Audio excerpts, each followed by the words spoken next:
Sorry, you caught me having my coffee. And sorry, I look like a hot mess. Didn't sleep very good last night. We had thunderstorms and tornadoes, and I had nightmares. So, having a bit of a rough morning, feeling rough, looking rough. I woke up like this, with puffy eyes. Did you know you can actually use a little bit of hemorrhoid cream if you've got puffy eyes in the morning?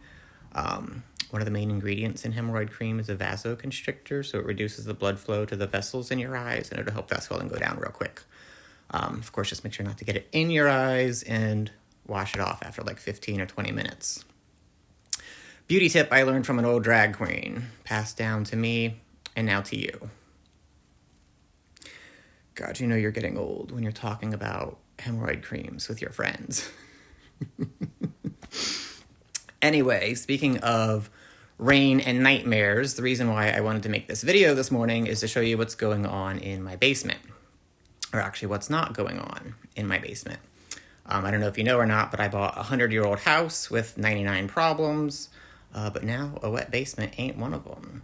So let's go on a little journey. Sorry for the shaky hands, the coffee's kicking in. Let's go on a little journey down to my basement and take a gander.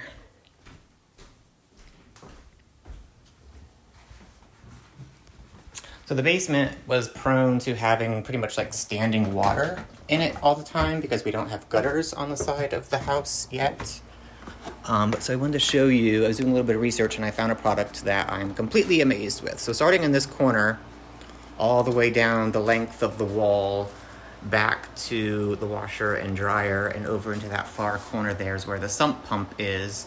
That entire length has usually been that right there, a standing soppy, wet mess. So I found a product that we put on the walls here. Product number one, actually, you went through two different products, but product number one here is the light colored product. So I'm going to show you that one first.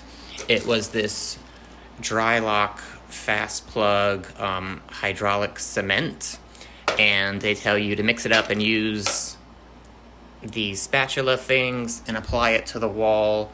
It was actually kind of difficult to do because these walls are super textured. I'm sure that works great on like cinder block walls or whatever, but using that spatula on these walls was very, very difficult. But the product worked really well. You can see where all the light colored shading is. That's product number one. It did work because you can see this area now is dry, save for that spot. That's not an active leak. That's just still hasn't dried up from a couple of days ago. But product one was hard to apply to the wall using those spatulas. Here's an example of my workmanship. And then down here is an example of Uncle Teddy's workmanship with the spade. He tried, bless his heart. But then product number two is the darker spots, which I liked product number two quite a bit better. It was so much easier to work with. And this is product number two, Quickcrete. Water stop cement. And here you can actually see in the picture, it shows them applying it with their hands using gloves. And so that's what we did with product number two.